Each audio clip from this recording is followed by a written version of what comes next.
So I just picked up this new 15-inch Microhex Counter Slide stabilizer from Stinger.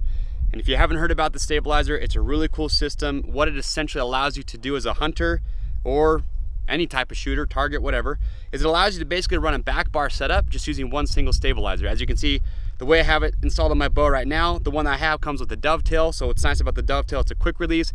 It does give you a little bit more adjustability, but essentially I've got my back bar and my front stabilizer all in one.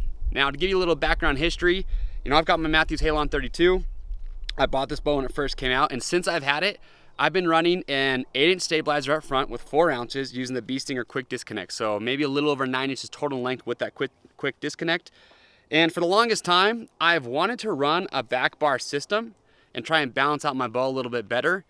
I have friends that run back bars. You see all those target guys shooting them, and I always knew, like, yeah, I want to try that out. It could probably help me out, but it's expensive to run a back bar setup. They're not cheap, and so I never really got around to it for that reason. Another reason that I never did is because I never knew what ratio or what combination that I would need. How long of a stabilizer up front, how long of a stabilizer in the back, and I didn't want to have to buy a whole bunch of stabilizers to try and figure that out. I didn't really feel like going down to a bow shop and putting 10 different stabilizers on my bow and different combinations trying to figure that out. So when this setup came out, I thought, you know what, that is the best way for me to be able to run a back bar, essentially, get good balance for my bow, but not having to stress about running, a front and a rear stabilizer. So I picked this thing up. They've got this available in a 15, a 12, and a 10-inch version, I believe. They have a non-dovetail version, which is a little bit cheaper, but I like the dovetail, and I'll explain why here in just a moment.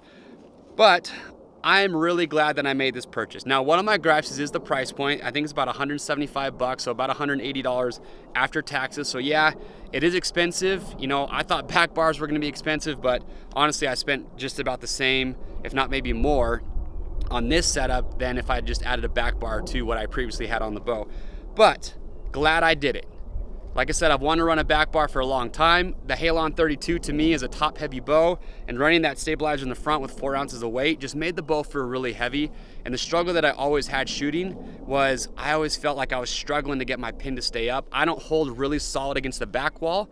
And so for me, I didn't need that much weight out front. I didn't really realize that until I started to dive more into just, better technique and how I can improve as a shooter. But I wanted to try this system out, so I bought it. Very happy I did. Now, once I had it installed, and I'm not just saying this, Stinger did not give me this. They're not paying me to do this review. I'm doing it for myself. But this gave me such a better balance with this 32 that the only regret that I have is that I didn't do it right away. Because when I hold now, the bow feels much more balanced. I'm not struggling to keep my pin up. My pin float doesn't seem like it's moving as much. I was shooting at 50 yards today. Best groups that I've shot at 50 yards consistently for a really long time. And so just my recommendation, if you're looking to try out a back bar system, or maybe you're just looking to experiment and balance your bow a little bit better, this is a really cool system just because to me it just kind of simplifies everything. You've got one stabilizer, you move it forward and back, you find the balance that's going to work for you, and then you're good to go. I've got 2 ounces up in the front, I've got 4 ounces in the back, and to me, I don't even know what the measurements are. I don't know how long it is in the front, how long it is in the back. I just moved it forward and back until I found that balance that to me just made the bow feel really steady and really level.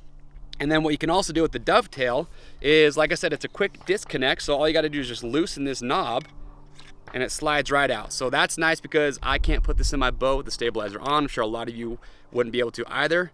Then to put it back on, you just slide it in and tighten it down. So very easy to install. Now every bow is going to be a little bit different, so what works for my bow isn't going to work for every other bow that's out there. And honestly, the only real complaint other than the price that I had is there's so many different combinations with this as far as where you can put it forward and back, the weight in the front, the weight in the back, even with the dovetail, that you can kind of get a little bit lost in figuring out what's going to be good, because you might have a setting that you're like, man, that feels really good, it's balanced, and you want to try and do something different and it's not as good, and then you got to figure out where you're at before. But ultimately, it just takes patience, takes time. But once you find the balance that is right for your bow, man, this was an awesome upgrade to have. I'm not saying it's going to work like it did for me, for everybody out there, but I would say that if you've been thinking about getting either a back bar or some sort of system to help balance your bow out a little bit better, this was the best upgrade that I've made for my bow in a long time. As far as shooting goes, it's awesome. I also like too that with that dovetail, and you can angle this down, you could angle it farther out.